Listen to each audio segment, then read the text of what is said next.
Welcome to Beyond the Coverage. I'm Chris Horner, and this is Team UAE Emirates Tour de France 2021. Now, it's got my number one player in here, Tadej Pogacar. He is my pick to win this year's Tour de France. But there's dilemmas all over the place when you look at Team UAE Emirates. They have a quality team. If I just name off guys, Rui Costa, ex-World Road Champion, Rafał Majka, two-time polka dot winner here at the Tour de France, but hasn't ridden that spectacular in recent years.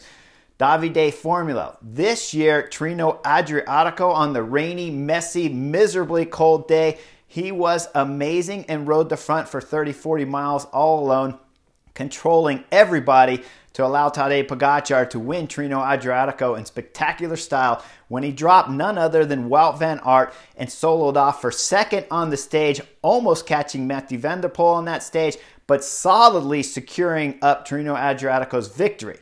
Tadej Pogacar is the man to beat in my opinion, but can the team hold together?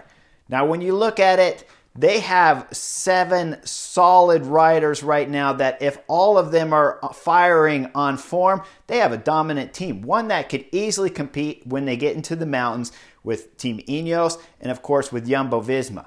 But what we saw when you go back to Dauphiné, Brandon McNulty, the American kid, he was absolutely spectacular when you're talking about his fitness and his legs at the Tour of the Basque Country. He was race leader there. The last stage, he lost it to Primož Roglič with bad tactics, a bad moment one point in time on one of the steep, hard climbs. But when you overall look at how well he rode, even on that last stage, the power that kid has was absolutely spectacular. Then you go Dauphiné, the last race they did here at the Tour de France. Stage 1 he's dropped, stage 2 or 3 he's with the group, and one of those stages sprinting for the win from 50 guys back and still getting up there to get second without any help from his UAE Team Emirates riders. So Brandon McNulty is a joker card. We don't know exactly how well he's going to ride, but we know he can be spectacular. Rafał Majka could easily be spectacular. Mark Hirschi now. Let's take this kid because, man, was he beautiful last year. Had an amazing season, win at the Tour de France, win at Flèche Wallonne, a fine placing at Liège-Bastogne-Liège. Kid can ride the bike, there's no doubt about it. The Swiss boy is fantastic. This year, though, much more quiet. Solid Liège-Bastogne-Liège, but other than that, we've seen him getting dropped from the front group, and now we're going into the Tour de France. Mark Hirschi was brought on from Team Sunweb last year, signed this year from DSM and came over in January, so he's a late arrival to the team. I'm sure that would have mixed up his training at the beginning of the season, but now when you look at his results at Tour of Swiss, where he was dropping off early, you got to ask yourself where his form is. It certainly was close enough at Tour of Swiss where a little progression and he could be a solid super domestique here for Tadej Pogacar if he's on form. Again, if he's on form. Now, Davide de la Cruz, another fabulous rider, always strong at different points in times, but never day in and day out. So, 7 guys right now I just mentioned, adding Tadej Pogacar's name in there, with all guys who are spectacular riders, but at different moments. Not like we see at Team Ineos, where they're just always on form. They have so many guys to pick from. When they come into a race to win, all their guys are firing, and they're always exactly where they should be, where they're capable of being with their fitness. They're always arriving at the number one objective, 100% on form. But these guys that I mentioned from UAE Team Emirates, they're going to need at least 2 that can get over the climbs with Tadej Pogacar if he's going to have help. Really, if he wins, let's say Tadej Pogacar, it's not far-fetched, right? We all know Mathieu van der Poel, Wout van Aert, Julian Alaphilippe, Primož Roglič.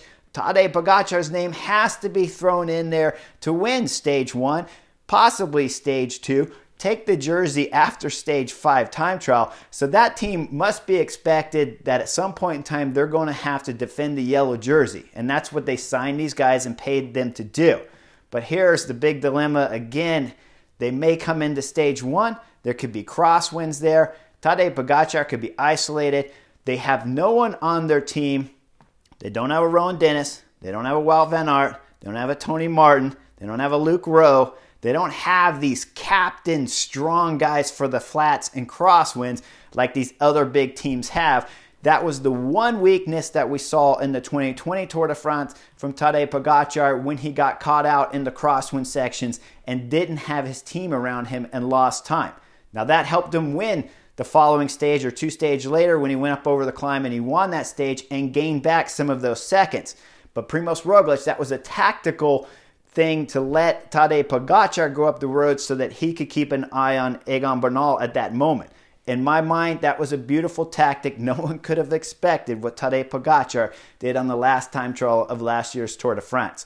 Now, this year, with what Tadej Pogacar had done last year, there will be no surprise effect. There is no, if anything would ever made a bigger butterfly effect result was Tadej Pogacar winning the time trial and the Tour de France last year. And now he's coming into this 21 season at the Tour de France outright, no doubt about it, the big favorite along with Primož Roglič. 2 big favorites, both Slovenians, and they're both riding on form. Tadej Pogacar won a Slovenian stage race just before he came, but of course lost the time trial in the road race to some of his other Slovenian competitors. So then it adds a little bit of doubt. Is he really time trialing that fantastic? Last year's Tour de France, time trial up Planche de Belfi, steep, hard climb. Can he still deliver that kind of result on a perfect pancake flat time trial like we see in stage 5? But remember, the beginning of last year's time trial was not that difficult. I won't call it flat, but it certainly wasn't hilly until you hit Planche de Belfi, and he still put time on everybody from kilometer 0 all the way to the start of Planche de Belfi, and then of course all the way up that climb to win that year's Tour de France. Now this year, it's gonna get crazy, because if his team is not completely on form, he's going to have to rely on the other Slovenians team, Jumbo-Visma. In my mind, this is the tactic I would employ.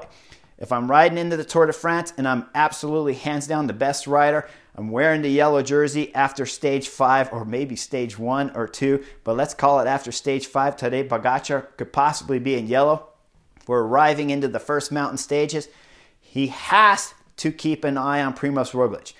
Everybody else, if he needs to, he can let them go up the road. Can you believe I'm even saying it? Even if Ineos is going up the road, he has to let Garrett Thomas, Richie Porte, Richard Carapaz, he has to let those guys go up the road if there's any risk of Primož Roglič getting away because he's protecting those attacks. He has to stay with Primož Roglič.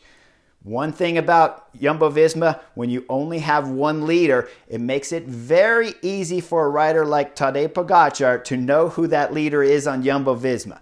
Jumbo-Visma's coming in to win this Tour de France. They have not won a Tour de France. They need to win this Tour de France. That is going to help Tadej Pogacar in some ways if his team is not so strong, because he knows if he watches Primož Roglič, that Roglič is comfortable going into time trials, going into following mountain stages, on time, near time, either forward or behind Tadej Pogacar. Jumbo-Visma is not going to let Ineos go up the road and gain massive time and give away the Tour de France because they're playing a tactical game with Tadej Pogacar. I got to believe Tadej Pogacar has to know, if my team is not doing the job I need them to do at this year's Tour de France, I'm going to have to latch on to Jumbo-Visma and I'm going to have to force them to do the work for me. Now, that's fine, and I believe that tactic will work. I think Primož Roglič would jump in and do the work with Jumbo-Visma, even if Tadej Pogacar is in yellow and we're talking about their time is 20 seconds, 30 seconds from each other. I believe Jumbo-Visma will do that work.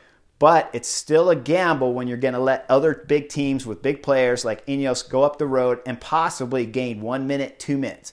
We've seen it in the Giro d'Italia years back when Primož Roglič and Vincenzo Nibali argued with each other and they let Richard Carapaz go up the road and steal that Giro d'Italia. Richard Carapaz was spectacular. I'm not putting him down and downplaying it. But he was not the favorite, and he did not outright drop Primož Roglič and Vincenzo Nibali at that Giro d'Italia. Those two had a little complication. They argued with each other. Vincenzo Nibali said he wouldn't pull. Primož Roglič said he wouldn't pull.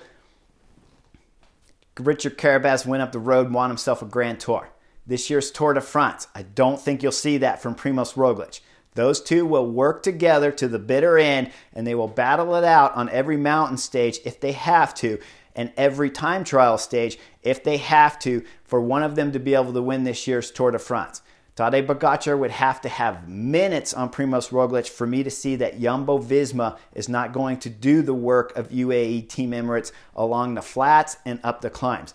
But keep in mind, if Tadej Pogacar has no teammates around him, like we saw at last year's Tour de France in the crosswind sections when he was really limited on teammates, if he has a mechanical, a flat tire, if he gets caught in a bad position and a gap opens, Jumbo-Visma will jump on that and they will start to drill the pace to get rid of Tadej Pogacar for good. It's got to be the number one threat for Jumbo-Visma's Tadej Pogacar, but at times you're going to see they're going to look like best friends and working together, both teams, throughout this year's Tour de France until one of them becomes the clear favorite to win this year's Tour de France. So Tadej Pogacar and UAE Team Emirates, they come into this Tour de France with doubts and confusions all over the place.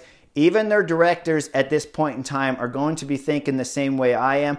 Fingers crossed that at least two of their climbers are on spectacular form, but I don't even believe they know exactly which two it will be, and they're hoping there's 4, 5, or 6 of them that are riding fantastic. Now, one thing to point out when we're talking about the Tour de France, if there was any time for a rider to come in with 100% form, it's here in July. What I experienced at the Tour de France every time when I went to it, you would arrive at the presentation, they'd bring in all the riders, all the teams, all the staff, and you would see the other riders walking around the Tour de France. All of them were absolutely as thin, as tan as they could be, which means when you're tan, it means you've been out training in the sun. When you're super thin, it means you're super fit. There's only 2 times throughout the course of the racing season when all of the riders, every rider at that race is there trying to show up with 100% form, and they have been 100% focused. That's the Tour de France, getting ready to start in a few days, and of course the April races with the Basque Country and the classics that happen, Liège-Bastogne-Liège, Paris-Roubaix, Flèche-Wallonne, Tour of Flanders. That is the only 2 periods throughout any bike racing season where you can be sure 100% of the riders are arriving there with everything that they can possibly bring, motivation-wise, fitness-wise, barring any kind of injury or sickness. Every rider is coming in there 100%. So if UAE Team Emirates has any chance of having multiple riders up there on these climbs with the favorites, this is the race to do it. They weren't capable of doing it at the Basque Country, at Trino Adriatico. We saw they only had very good Davide Formulo there. And so at this Tour de France, every director, every staff member, every sponsor of UAE Team Emirates is hoping that July of 2021, they got at least 4 or 5 guys 100% on form, and they're hoping for 8 guys to be on form. But that is the big question mark going into this Tour de France. Can Tadej Pogacar win the 2021 Tour de France, being the outright starting as the outright favorite at this year's Tour de France? Hope you guys like Beyond the Coverage. I'll see you guys real soon for my next team tomorrow.